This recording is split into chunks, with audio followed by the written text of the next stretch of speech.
ಅದು 2001 ಆಗಸ್ಟ್ 23 293 ಜನ ಪ್ರಯಾಣಿಕರೊಂದಿಗೆ Airbus A330 ವಿಮಾನ ಕೆನಡಾ ದೇಶದ ಟೊರಂಟೋದಿಂದ ಪೋರ್ಚುಗಲ್ ರಾಜಧಾನಿಯಾಗಿರುವ ಲಿಸ್ಬನ್ಗೆ ಹೊರಡುತ್ತೆ. ಈ ಟೋಟಲ್ ಪ್ರಯಾಣ ಸುಮಾರು 7 ಗಂಟೆಗಳು. 4 ಗಂಟೆಗಳ ಪ್ರಯಾಣ ಯಾವುದೇ ತೊಂದರೆ ಇಲ್ಲದೆ ಅದ್ಭುತವಾಗಿ ಸಾಗುತ್ತೆ.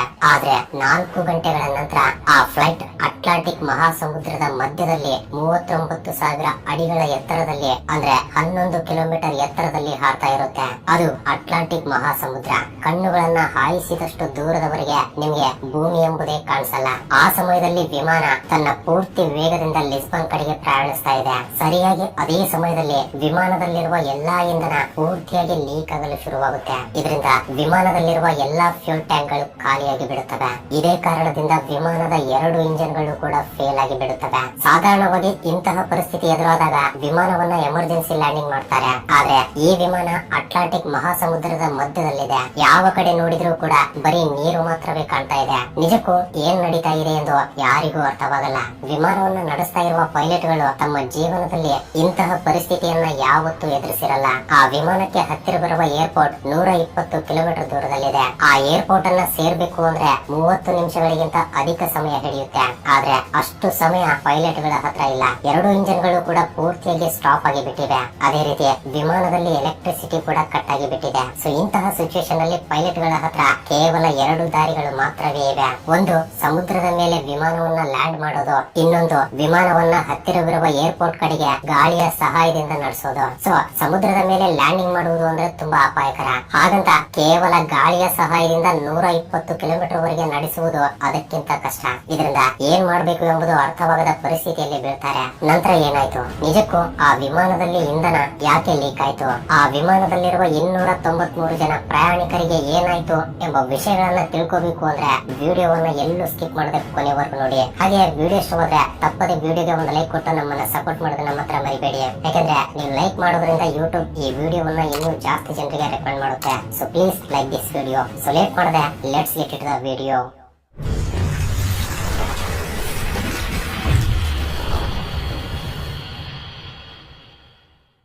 ಈ ವಿಮಾನ ಏರ್ ಟ್ರಾನ್ಸ್ಲೆಟ್ ಎಂಬ ಕಂಪನಿದು. ಈ ಕಂಪನಿ ಕೆನಡಾ ದೇಶದ 3ನೇ ಅತಿ ದೊಡ್ಡ ಏವಿಯೇಷನ್ ಸಂಸ್ಥೆ. ಈ ಕಂಪನಿ ಜಾಸ್ತಿಯಾಗಿ ವಿದೇಶಗಳಲ್ಲಿರುವ ಟೂರಿಸ್ಟ್ ಪ್ರದೇಶಗಳಿಗೆ ಟೂರಿಸ್ಟ್ ಗಳನ್ನ ಕೊಂಡೊಯ್ಯುತ್ತೆ. ಈ ಕಂಪನಿಯಲ್ಲಿ ಬೋಯಿಂಗ್, ಲಾಕ್ಹೀಡ್ ಮತ್ತು ಏರ್ ಬಸ್ ಕಂಪನಿಗಳ ವಿಮಾನಗಳಿವೆ. ಈ ವಿಮಾನಗಳಲ್ಲಿ ಏರ್ ಬಸ್ A330 ವಿಮಾನವು ಕೂಡ ಒಂದು. 1994ರಲ್ಲಿ ಮೊಟ್ಟ ಮೊದಲ ಬಾರಿ ಈ ವಿಮಾನವನ್ನ ಬಳಸಲಾಗುತ್ತೆ. ಸೊ ಈ ಏರ್ ಬಸ್ A330 ವಿಮಾನಗಳಲ್ಲಿ ಒಂದು ಈ ಏರ್ ಟ್ರಾನ್ಸಿಟ್ ಫ್ಲೈಟ್ 236. ಈ ವಿಮಾನ 2001 ಆಗಸ್ಟ್ 23ರಂದು ಟೊರಂಟೋದ ಪೀರ್ಸನ್ ಇಂಟರ್ನ್ಯಾಷನಲ್ ಏರ್ಪೋರ್ಟ್ ನಿಂದ ಲಿಸ್ಬನ್ಗೆ ಹೊರಡಲು ಸಿದ್ಧವಾಗುತ್ತೆ. ಇದು 7 ಗಂಟೆಗಳ ನಾನ್ ಸ್ಟಾಪ್ ಫ್ಲೈಟ್. ಆದ್ರಿಂದ ಈ ವಿಮಾನದಲ್ಲಿ ಸಾಧಾರಣವಾಗಿ 48 ಮೆಟ್ರಿಕ್ ಟನ್ ಫ್ಯೂಲ್ ಅನ್ನು ಫಿಲ್ ಮಾಡ್ತಾರೆ. ನಂತರ ಫ್ಲೈಟ್ ನಲ್ಲಿ ಎಲ್ಲಾ ಚೆಕಿಂಗ್ ಗಳು ಪೂರ್ತಿಯಾದ ನಂತರ ಆನ್ ಬೋರ್ಡಿಂಗ್ ಗೆ ಸಿದ್ಧವಾಗುತ್ತೆ. ರಾತ್ರಿ 9 ಗಂಟೆಗೆ 293 ಜನ ಪ್ಯಾಸೆಂಜರ್ ಗಳ ಜೊತೆಗೆ 2 ಪೈಲಟ್ಸ್ ಮತ್ತು 13 ಜನ ಕ್ರೂ ಸ್ಟಾಫ್ ಜೊತೆಗೆ ಟೋಟಲ್ 306 ಜನ ಪ್ರಯಾಣಿಕರೊಂದಿಗೆ ಈ ವಿಮಾನ ಹೊರಡುತ್ತೆ. ಇದರಲ್ಲಿ 16,800 ಗಂಟೆಗಳ ಫ್ಲೈಯಿಂಗ್ ಎಕ್ಸ್ಪೀರಿಯನ್ಸ್ ಇರುವ ರಾಬರ್ಟ್ ಈ ಫ್ಲೈಟ್ ಗೆ ಕ್ಯಾಪ್ಟನ್ ಆಗಿದ್ದಾರೆ. ಅದೇ ರೀತಿ 4,800 ಗಂಟೆಗಳ ಫ್ಲೈಯಿಂಗ್ ಎಕ್ಸ್ಪೀರಿಯನ್ಸ್ ಇರುವ ಡೇಕ್ ಟಿಚೆಗರ್ ಕೂಡ ಪೈಲಟ್ ಜೊತೆ ಇರ್ತಾನೆ. ಸೊ ಈ ರೀತಿ ಫ್ಲೈಟ್ ಎಲ್ಲಾ ಚೆಕಿಂಗ್ಸ್ ಗಳನ್ನ ಪೂರ್ತಿ ಮಾಡಿಕೊಂಡು ಸಕ್ಸಸ್ಫುಲ್ ಆಗಿ ಟೇಕ್ ಆಫ್ ಆಗುತ್ತೆ. ಫ್ಲೈಟ್ ಟೇಕ್ ಆಫ್ ಆಗಿ 4 ಗಂಟೆಗಳವರೆಗೆ ಎಲ್ಲವೂ ನಾರ್ಮಲ್ ಆಗಿರುತ್ತೆ. ಯಾವುದೇ ರೀತಿಯ ಸಮಸ್ಯೆ ಇರಲ್ಲ. ಆ ಸಮಯದಲ್ಲಿ ಈ ವಿಮಾನ 39,000 ಅಡಿಗಳ ಎತ್ತರದಲ್ಲಿ ಅಟ್ಲಾಂಟಿಕ್ ಮಹಾಸಮುದ್ರದ ಮಧ್ಯದಲ್ಲಿ ಪ್ರಯಾಣಿಸ್ತಾ ಇದೆ. ಅದು ರಾತ್ರಿಯ ಸಮಯ ಆಗಿರೋದ್ರಿಂದ ಪ್ರಯಾಣಿಕರೆಲ್ಲರೂ ಆರಾಮಾಗಿ ನಿದ್ದೆ ಮಾಡ್ತಾ ಇರ್ತಾರೆ. ಆದ್ರೆ ಸರಿಯಾಗಿ ಅಟ್ಲಾಂಟಿಕ್ ಮಹಾಸಮುದ್ರದ ಮಧ್ಯದಲ್ಲಿದ್ದಾಗ ಒಂದು ಸಮಸ್ಯೆ ಬರುತ್ತೆ. ಫ್ಲೈಟ್ ಗೆ ರೈಟ್ ಸೈಡ್ ಇರುವ ಇಂಜಿನ್ ರೀಡಿಂಗ್ ಅನ್ನ ಪೈಲಟ್ ಗಮನಿಸಿದಾಗ ಅದರಲ್ಲಿ ಆಯಿಲ್ ಕ್ವಾಂಟಿಟಿ ಮತ್ತು ಆಯಿಲ್ ಟೆಂಪರೇಚರ್ ಕಡಿಮೆ ಇರುವ ಹಾಗೆ ತೋರಿಸ್ತಾ ಇದೆ. ಇದನ್ನ ನೋಡಿ ಪೈಲಟ್ ಗೆ ಏನು ಅರ್ಥವಾಗಲ್ಲ. ಇಂತಹ ಒಂದು ಎರರ್ ಅವರ ಕೆರಿಯರ್ ನಲ್ಲೇ ನೋಡಿರಲ್ಲ. ಇದರಿಂದ ವಿಮಾನಕ್ಕೆ ಸಂಬಂಧಿಸಿದ ಮ್ಯಾನ್ಯುವಲ್ ಅನ್ನ ಓಪನ್ ಮಾಡಿ ಯಾಕೆ ಈ ರೀತಿ ವಾರ್ನಿಂಗ್ ಬಂದಿದೆ ಎಂದು ಸೊಲ್ಯೂಷನ್ ಗೋಸ್ಕರ ನೋಡ್ತಾ ಇರ್ತಾರೆ. ಸಾಧಾರಣವಾಗಿ ಯಾವ ವಿಮಾನದಲ್ಲಿ ಆಗ್ಲಿ ಸಮಯ ಕಳೀತಾ ಇದ್ದಂತೆ ಆಯಿಲ್ ಟೆಂಪರೇಚರ್ ಹೆಚ್ಚಾಗಬೇಕೆ ಹೊರತು ಕಡಿಮೆ ಆಗಬಾರದು.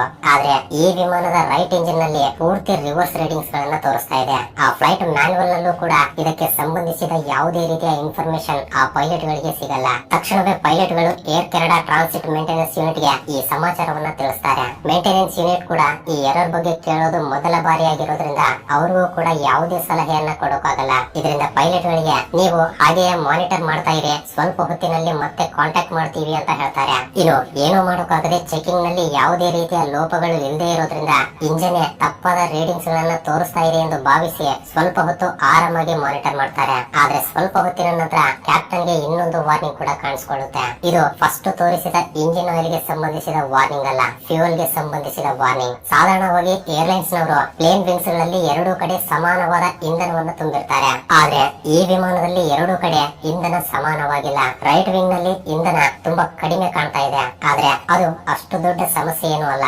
ವಿಮಾನದಲ್ಲಿ ಒಂದು ರೆಕ್ಕೆಯಿಂದ ಇನ್ನೊಂದು ರೆಕ್ಕೆಗೆ ಕ್ರಾಸ್ ಫೀಡ್ ಎಂಬ ವಾಲ್ವ್ ಮೂಲಕ ಇಂಧನವನ್ನ ಡಿಸ್ಟ್ರಿಬ್ಯೂಟ್ ಮಾಡಬಹುದು. ಆದ್ರಿಂದ ಪೈಲಟ್ ಈ ಪ್ರಕ್ರಿಯೆಯನ್ನ ಪ್ರಾರಂಭಿಸ್ತಾನೆ. ಈ ರೀತಿ ಎರಡು ರೆಕ್ಕೆಗಳಲ್ಲಿ ಈಗ ಸಮಾನವಾದ ಇಂಧನ ಡಿಸ್ಟ್ರಿಬ್ಯೂಟ್ ಆಗುತ್ತೆ. ಆದ್ರೆ ಮತ್ತೆ ಕೆಲವೇ ನಿಮಿಷಗಳಲ್ಲಿ ಕ್ಯಾಪ್ಟನ್ ಗೆ ಲೋ ಫ್ಯೂಯಲ್ ವಾರ್ನಿಂಗ್ ಬರುತ್ತೆ. ಇದನ್ನ ನೋಡಿ ಪೈಲಟ್ ತುಂಬಾ ಗಾಬರಿಯಾಗಿ ಬಿಡ್ತಾನೆ. ತಮ್ಮ ಜೀವನದಲ್ಲಿ ಇಂತಹ ಪರಿಸ್ಥಿತಿಯನ್ನ ಆ ಪೈಲಟ್ ಗಳು ಯಾವತ್ತೂ ಕೂಡ ಎದುರಿಸಿರಲ್ಲ. ಎರಡು ರೆಕ್ಕೆಗಳಲ್ಲಿ ಇಂಧನವನ್ನ ಸಮಾನವಾಗಿ ಡಿಸ್ಟ್ರಿಬ್ಯೂಟ್ ಮಾಡಿದ ನಂತರವೂ ಕೂಡ ರೈಟ್ ವಿಂಗ್ ನಲ್ಲಿ ಮತ್ತೆ ಇಂಧನ ಕಡಿಮೆ ಇರುವ ಹಾಗೆ ತೋರಿಸ್ತಾ ಇದೆ. ಸೊ ಪ್ರಸ್ತುತ ಈ ಎರಡು ರೆಕ್ಕೆಗಳಲ್ಲಿರುವ ಇಂಧನದಿಂದ ಲಿಸ್ಬನ್ ವರೆಗೆ ಹೋಗುವುದು ತುಂಬಾ ಕಷ್ಟವಾಗಿ ಬಿಡುತ್ತೆ. ಹೇಳ್ಬೇಕು ಅಂದ್ರೆ ಅದು ಅಸಾಧ್ಯ. ಇದರಿಂದ ಪರಿಸ್ಥಿತಿ ತುಂಬಾ ಸೀರಿಯಸ್ ಆಗಿ ಬದಲಾಗುತ್ತೆ. ಫ್ಲೈಟ್ ಅನ್ನ ಡೈವರ್ಟ್ ಮಾಡೋಕೆ ಅವರಿಗೆ ಬೇರೆ ಆಪ್ಷನ್ ಗಳೇ ಇಲ್ಲ.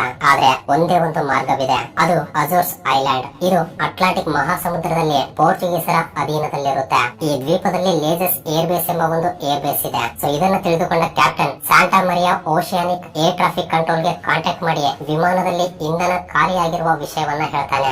ನಂತರ ಲೇಜಸ್ ಏರ್ ಬೇಸ್ ನಲ್ಲಿ ಎಮರ್ಜೆನ್ಸಿ ಲ್ಯಾಂಡಿಂಗ್ ಗೋಸ್ಕರ ಪರ್ಮಿಷನ್ ಪಡಿತಾನೆ. ಆದ್ರೆ ಆ ವಿಮಾನದಲ್ಲಿರುವ ಇಂಧನ ಆ ದ್ವೀಪವನ್ನ ಸೇರೋಕೆ ಸರಿ ಹೋಗುತ್ತೋ ಇಲ್ವೋ ಎಂಬುದು ಕೂಡ ಕನ್ಫರ್ಮ್ ಆಗಿ ಆ ಪೈಲಟ್ ಗೆ ಗೊತ್ತಿಲ್ಲ. ಪ್ರಸ್ತುತ ವಿಮಾನದಲ್ಲಿ ಕೇವಲ 7 ಟನ್ನುಗಳಷ್ಟು ಇಂಧನ ಮಾತ್ರವೇ ಉಳಿದಿದೆ. ಅಂದ್ರೆ 7,000 ಲೀಟರ್ಗಳು. ಕೇಳೋಕೆ ಇದು ತುಂಬಾ ಜಾಸ್ತಿ ಅನಿಸ್ತಾ ಇರಬಹುದು. ಆದ್ರೆ ಆ ವಿಮಾನಕ್ಕೆ ಬೇಕಾಗಿರುವ ಇಂಧನದಲ್ಲಿ ಇದು ಕೇವಲ 6% ಇಂಧನ ಮಾತ್ರವೇ. ಬಟ್ ಇಲ್ಲಿ ಪ್ರಶ್ನೆ ಏನು ಅಂದ್ರೆ, ನಿಜಕ್ಕೂ ಇಂಧನ ಯಾಕೆ ಅಷ್ಟು ವೇಗವಾಗಿ ಖಾಲಿ ಆಗ್ತಾ ಇದೆ? ವಿಮಾನದಲ್ಲಿ ತೋರಿಸುವ ಸೆನ್ಸಾರ್ ಗಳಲ್ಲಿ ಪ್ರಾಬ್ಲಮ್ ಇದೆಯಾ ಅಥವಾ ನಿಜವಾಗ್ಲೂ ಇಂಧನ ಖಾಲಿ ಆಗ್ತಾ ಇದೆಯಾ ಎಂದು ಪೈಲಟ್ ಗಳು ಅರ್ಥವಾಗದ ಪರಿಸ್ಥಿತಿಯಲ್ಲಿ ಇದ್ದಾರೆ. ಒಂದು ವೇಳೆ ನಿಜವಾಗ್ಲೂ ಇಂಧನ ಖಾಲಿ ಆಗ್ತಾ ಇದೆ ಅಂದ್ರೆ ಖಂಡಿತ ಲೀಕೇಜ್ ಆಗ್ತಾ ಇದೆ ಎಂದು ಪೈಲಟ್ ಗಳಿಗೆ ಅನುಮಾನ ಬರುತ್ತೆ. ಇದರಿಂದ ಕ್ಯಾಬಿನ್ ಕ್ರೂಗೆ ವಿಮಾನದ ರೆಕ್ಕೆಗಳನ್ನ ಚೆಕ್ ಮಾಡಿ ಎಂದು ಹೇಳ್ತಾನೆ. ಒಂದು ವೇಳೆ ಇಂಧನ ಕಡಿಮೆ ಇದ್ರೆ ವಿಂಗ್ ನಲ್ಲಿ ಇಂಡಿಕೇಶನ್ ಗಳನ್ನ ತೋರಿಸುತ್ತೆ.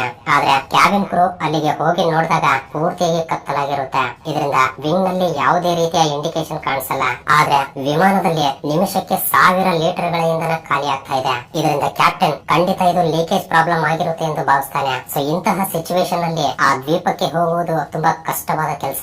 ಇದರಿಂದ ಕ್ಯಾಪ್ಟನ್ ಮೇಂಟೆನೆನ್ಸ್ ಯೂನಿಟ್ ಗೆ ಮತ್ತು ಎಟಿಸಿ ಅನ್ನ ಕಂಟಿನ್ಯೂಸ್ ಆಗಿ ಕಾಂಟ್ಯಾಕ್ಟ್ ಮಾಡಲು ಪ್ರಯತ್ನಿಸ್ತಾನೆ. ಆಗ ಎಟಿಸಿ ಅವರು ಆ ಲೀಕೇಜ್ ಅನ್ನ ಕನ್ಫರ್ಮ್ ಮಾಡಿಕೊಳ್ಳೋಕೆ 39,000 ಅಡಿಗಳ ಎತ್ತರದಿಂದ 20,000 ಅಡಿಗಳಷ್ಟು ಎತ್ತರಕ್ಕೆ ನಡೆಸಿ ಎಂದು ಸೂಚನೆ ಕೊಡ್ತಾರೆ. ಆದ್ರೆ ಕ್ಯಾಪ್ಟನ್ ಅದಕ್ಕೆ ಒಪ್ಕೊಳ್ಳಲ್ಲ. ಯಾಕೆಂದ್ರೆ ನಿಜವಾಗ್ಲೂ ಫ್ಯೂಯಲ್ ಲೀಕೇಜ್ ಕನ್ಫರ್ಮ್ ಆದ್ರೆ ಮತ್ತೆ 39,000 ಅಡಿಗಳಷ್ಟು ಎತ್ತರಕ್ಕೆ ಕೊಂಡೊಯ್ಯಲು ಇಂಧನ ಸರಿ ಹೋಗಲ್ಲ. ಅದಕ್ಕಾಗಿಯೇ ಅದೇ 39,000 ಅಡಿಗಳ ಎತ್ತರದಲ್ಲಿ ಗ್ಲೈಡಿಂಗ್ ಮೂಲಕ ನಡೆಸ್ತಾ ಇರ್ತಾನೆ. ಆದ್ರೆ ಮತ್ತೆ ಕೆಲವೇ ನಿಮಿಷಗಳಲ್ಲಿ ವಿಮಾನದ ರೈಟ್ ಇಂಜಿನ್ ನಲ್ಲಿ ಬೆಂಕಿ ಹತ್ತಿಕೊಂಡು ಬಿಡುತ್ತೆ. ಇದರಿಂದ ಅಲ್ಲಿಯವರೆಗೆ ಪ್ರಶಾಂತವಾಗಿ ನಿದ್ದೆ ಮಾಡ್ತಾ ಇರುವ ಪ್ಯಾಸೆಂಜರ್ ಗಳು ಎದ್ದು ಭಯದಿಂದ ಕಿರುಚಾಡಲು ಶುರು ಮಾಡ್ತಾರೆ. ಈ ವಿಮಾನದಲ್ಲಿ ಇನ್ನು 4.3 ಟನ್ಸ್ ಫ್ಯೂಲ್ ಮಾತ್ರವೇ ಉಳಿದಿದೆ. ಒಂದು ಇಂಜಿನ್ ಮಾತ್ರವೇ ಕೆಲಸ ಮಾಡ್ತಾ ಇದೆ. ಆದ್ರೆ ಈ ಒಂದು ಇಂಜಿನ್ ನಿಂದ ವಿಮಾನವನ್ನ ನಡೆಸುವುದು ಅಸಾಧ್ಯ. ಇದರಿಂದ ವಿಮಾನ ನಿಧಾನವಾಗಿ ಕೆಳಗಡೆ ಬರೋಕೆ ಶುರುವಾಗುತ್ತೆ. ಇನ್ನೊಂದು ಕಡೆ ಲೇಜಸ್ ಏರ್ ಬೇಸ್ ನಲ್ಲಿ ಎಮರ್ಜೆನ್ಸಿ ಲ್ಯಾಂಡಿಂಗ್ ಗೋಸ್ಕರ ಸೇಫ್ಟಿಗೋಸ್ಕರ ಸಿದ್ಧತೆಗಳನ್ನ ನಡೆಸ್ತಾ ಇದ್ದಾರೆ. ಸೊ ಈಗ ವಿಮಾನ ಲೇಜಸ್ ಏರ್ ಬೇಸ್ ನಿಂದ 240 ಕಿಲೋಮೀಟರ್ ದೂರದಲ್ಲಿದೆ. ಆದ್ರೆ ಅದರಲ್ಲಿ 600 ಕೆಜಿಗಳಷ್ಟು ಇಂಧನ ಮಾತ್ರವೇ ಉಳಿದಿದೆ. ಅಷ್ಟರಲ್ಲೇ ವಿಮಾನದ ಲೆಫ್ಟ್ ಇಂಜಿನ್ ಗೂ ಕೂಡ ಬೆಂಕಿ ಹತ್ತಿಕೊಂಡು ಬಿಡುತ್ತೆ. ಸೊ ಈಗ ಆ ವಿಮಾನ ಇಂಜಿನ್ ಗಳಿಲ್ಲದೆ ಅಟ್ಲಾಂಟಿಕ್ ಮಹಾಸಮುದ್ರದ ಮೇಲೆ ಗ್ಲೈಡಿಂಗ್ ಮಾಡ್ತಾ ಇದೆ. ಇಂಜಿನ್ ಗಳು ಸುಟ್ಟು ಹೋಗಿರೋದ್ರಿಂದ ವಿಮಾನದಲ್ಲಿ ಎಲೆಕ್ಟ್ರಿಸಿಟಿ ಕೂಡ ಕಟ್ ಆಗುತ್ತೆ. ಇದರಿಂದ ವಿಮಾನ ಪೂರ್ತಿಯಾಗಿ ಕತ್ತಲಿನಿಂದ ತುಂಬಿ ಹೋಗುತ್ತೆ. ಆದ್ರೆ ಸರಿಯಾದ ಸಮಯಕ್ಕೆ ವಿಮಾನದಲ್ಲಿರುವ ಆಟೋಮೆಟಿಕ್ ಟರ್ಬೈನ್ ಓಪನ್ ಆಗುತ್ತೆ. ಗಾಳಿಯ ಸಹಾಯದಿಂದ ತಿರುಗುವ ಈ ಟರ್ಬೈನ್ ಕಾರಣದಿಂದ ಕಾಕ್ಪಿಟ್ ನಲ್ಲಿರುವ ಮುಖ್ಯವಾದ ಸೆನ್ಸರ್ ಗಳಿಗೆ ಸಿಸ್ಟಮ್ ಗಳಿಗೆ ಎಲೆಕ್ಟ್ರಿಸಿಟಿ ಸಿಗುತ್ತೆ. ಸೊ ಈಗ ವಿಮಾನ ಲೇಜಸ್ ಏರ್ ಬೇಸ್ ಗೆ ಕೇವಲ 120 ಕಿಲೋಮೀಟರ್ ದೂರದಲ್ಲಿದೆ. ಈ ವಿಮಾನ 39,000 ಅಡಿಗಳ ಎತ್ತರದಿಂದ 30,000 ಅಡಿಗಳಿಗೆ ಬರುತ್ತೆ. ಸಾಧಾರಣವಾಗಿ ಇಂಜಿನ್ ಇಲ್ಲದೆ ವಿಮಾನವನ್ನ ಗ್ಲೈಡಿಂಗ್ ಮಾಡುವುದು ತುಂಬಾ ಕಷ್ಟಕರವಾದ ಕೆಲಸ. ಇನ್ನೊಂದು ಕಡೆ ವಿಮಾನದ ಎತ್ತರ ನಿಮಿಷಕ್ಕೆ 200 ಅಡಿಗಳಷ್ಟು ಕೆಳಗಡೆ ಬರ್ತಾ ಇದೆ. ಸೊ ಈ ರೀತಿ ವಿಮಾನ ಲೇಜಸ್ ಏರ್ ಬೇಸ್ ಗೆ 15 ಕಿಲೋಮೀಟರ್ ದೂರದಲ್ಲಿದ್ದಾಗ ಆ ವಿಮಾನ 13,000 ಅಡಿಗಳಷ್ಟು ಎತ್ತರದಲ್ಲಿರುತ್ತೆ. ಸಾಧಾರಣವಾಗಿ ವಿಮಾನ ಲ್ಯಾಂಡಿಂಗ್ ಆಗುವಾಗ 3,000 ಅಡಿಗಳಷ್ಟು ಎತ್ತರದಲ್ಲಿರಬೇಕು. ಒಂದು ವೇಳೆ ನೋಸ್ ಡೈವ್ ಮಾಡಿ ಆಲ್ಟಿಟ್ಯೂಡ್ ಕಡಿಮೆ ಮಾಡಿದ್ರೆ ಪ್ಲೇನ್ ವೇಗವಾಗಿ ಬಂದು ಕ್ರಾಶ್ ಲ್ಯಾಂಡ್ ಆಗುವ ಅವಕಾಶವಿರುತ್ತೆ. ಆದ್ರಿಂದ ಪೈಲಟ್ ಆ ವಿಮಾನವನ್ನ 560 ಡಿಗ್ರಿಯಲ್ಲಿ ತಿರುಗಿಸ್ತಾನೆ. ಇದರಿಂದ ವಿಮಾನ 5000 ಅಡಿಗಳಷ್ಟು ಎತ್ತರಕ್ಕೆ ಬರುತ್ತೆ. ನಂತರ ರನ್ವೇ ಪೊಸಿಷನ್ ಅನ್ನ ತಿಳಿದುಕೊಳ್ಳೋಕೆ ಎಸ್ ಆಕಾರದಲ್ಲಿ ವಿಮಾನವನ್ನ ನಡೆಸ್ತಾರೆ. ಇದರಿಂದ ರನ್ವೇ ಡಿಸ್ಟೆನ್ಸ್ ಸ್ವಲ್ಪ ಜಾಸ್ತಿ ಆಗಿರೋದ್ರಿಂದ ಆಲ್ಟಿಟ್ಯೂಡ್ ಅನ್ನ ಕಡಿಮೆ ಮಾಡೋಕೆ ಸ್ವಲ್ಪ ಸಮಯ ಕೂಡ ಸಿಗುತ್ತೆ. ಈ ರೀತಿ ಸರಿಯಾಗಿ 5 ಗಂಟೆ 45 ನಿಮಿಷಗಳಿಗೆ ತುಂಬಾ ಕಷ್ಟದಿಂದ ರನ್ವೇ ಮೇಲೆ ಲ್ಯಾಂಡ್ ಆಗುತ್ತೆ. ಲ್ಯಾಂಡ್ ಆಗುವಾಗ ಆ ವಿಮಾನದ ಇಂಜಿನ್ ಗಳು ಸುಟ್ಟು ಹೋಗಿರೋದ್ರಿಂದ ಅದರ 2 ಟೈರ್ ಗಳು ರನ್ವೇ ಮೇಲೆ ಗುದ್ದಿಕೊಂಡು 3 ಟೈರ್ ಗಳು ಬರ್ಸ್ಟ್ ಆಗಿ ಬೆಂಕಿ ಹತ್ತಿಕೊಳ್ಳುತ್ತೆ. ಆದ್ರೂ ಕೂಡ ವಿಮಾನವನ್ನ ಹೇಗೋ ಕಂಟ್ರೋಲ್ ಮಾಡಿ ಪೈಲಟ್ ಗಳು ಸೇಫ್ ಲ್ಯಾಂಡಿಂಗ್ ಮಾಡ್ತಾರೆ. ತಕ್ಷಣವೇ ಲೇಸರ್ಸ್ ಏರ್ಪೋರ್ಟ್ ಸಿಬ್ಬಂದಿ ಬಂದು ಆ ಬೆಂಕಿಯನ್ನ ಆರಿಸಿ ವಿಮಾನಕ್ಕಿರುವ 7 ಬಾಗಿಲುಗಳನ್ನ ಓಪನ್ ಮಾಡಿ 293 ಜನ ಪ್ಯಾಸೆಂಜರ್ ಗಳನ್ನ ಹೊರಗಡೆ ಕಳಿಸ್ತಾರೆ. ಹಾಗಾದ್ರೆ ಈ ಪರಿಸ್ಥಿತಿಗೆ ಕಾರಣ ಏನು ಎಂದು ಇನ್ವೆಸ್ಟಿಗೇಷನ್ ಮಾಡಿ ನೋಡಿದಾಗ ತಿಳಿದು ಬಂದಿರುವ ವಿಷಯ ಏನು ಅಂದ್ರೆ, ಟೊರೊಂಟೊದಿಂದ ಫ್ಲೈಟ್ ಟೇಕ್ ಆಫ್ ಆಗೋಕ್ಕೂ ಮುಂಚೆ ಅಲ್ಲಿರುವ ಸೆಕ್ಯೂರಿಟಿ ಇಂಜಿನ್ ನಲ್ಲಿರುವ ಒಂದು ಪಾರ್ಟ್ ಅನ್ನ ಬೇರೆ ಇನ್ನೊಂದು ವಿಮಾನದ ಪಾರ್ಟ್ ನಿಂದ ರೀಪ್ಲೇಸ್ ಮಾಡಿದ್ರಂತೆ. ಈ ರೀತಿ ರೀಪ್ಲೇಸ್ ಮಾಡುವಾಗ ಒಂದು ಫ್ಯೂಯಲ್ ಪೈಪ್ ಅನ್ನ ಸರಿಯಾಗಿ ಫಿಟ್ ಮಾಡಿರಲ್ಲ. ಇದರಿಂದ ಅದು ಲೂಸ್ ಫಿಟ್ಟಿಂಗ್ ಆಗಿರೋದ್ರಿಂದ ವಿಮಾನದ ಇಂಜಿನ್ ನಲ್ಲಿ ವೈಬ್ರೇಷನ್ಸ್ ಏರ್ಪಟ್ಟು ಆ ಪೈಪ್ ಗೆ ನಿಧಾನವಾಗಿ ಚಿಕ್ಕ ಚಿಕ್ಕ ಕ್ರಾಕ್ಸ್ ಏರ್ಪಡುತ್ತವೆ. ಈ ರೀತಿ ಆ ಕ್ರಾಕ್ಸ್ ಗಳು ದೊಡ್ಡದಾಗಿ ಪೈಪ್ ಒಡೆದು ಹೋಗಿ ಫ್ಯೂಯಲ್ ಲೀಕೇಜ್ ಆಗಿದೆ ಎಂದು ತಿಳಿದು ಬರುತ್ತೆ. ಆದ್ರೆ ಇಷ್ಟೊಂದು ಅಪಾಯಕರವಾದ ಸಿಚುವೇಶನ್ ಅನ್ನ ಪೈಲಟ್ ಗಳು ಸಮಯ ಸ್ಫೂರ್ತಿಯಿಂದ ಯೋಚನೆ ಮಾಡಿ ಅಪಾಯದಿಂದ ತಪ್ಪಿಸಿದ್ದಾರೆ. ಸೊ ಇದಕ್ಕೆ ಅವರಿಗೆ ಎಷ್ಟು ಪ್ರಶಂಸೆ ನೀಡಿದ್ರು ಕೂಡ ಕಡಿಮೆ ಅಂತಾನೆ ಹೇಳ್ಬೋದು. ಸೊ ಇದು ಫ್ರೆಂಡ್ಸ್, ವಿಡಿಯೋ ಇಷ್ಟವಾಗಿದ್ರೆ ತಪ್ಪದೆ ವಿಡಿಯೋಗೆ ಒಂದು ಲೈಕ್ ಕೊಟ್ಟು ನಿಮ್ಮ ಫ್ರೆಂಡ್ಸ್ ಅಂಡ್ ಫ್ಯಾಮಿಲಿ ಜೊತೆ ಕೂಡ ಶೇರ್ ಮಾಡಿ. ಇಂತಹ ಇಂಟ್ರೆಸ್ಟಿಂಗ್ ವಿಡಿಯೋಗಳಿಗಾಗಿ ನಮ್ಮ ಚಾನಲ್ ಅನ್ನ ಸಬ್ಸ್ಕ್ರೈಬ್ ಮಾಡ್ಕೊಳ್ಳಿ. ಅಂಡ್ ವಿಡಿಯೋವನ್ನ ಕೊನೆವರೆಗೂ ನೋಡಿದ್ದಕ್ಕೆ love you so much guys.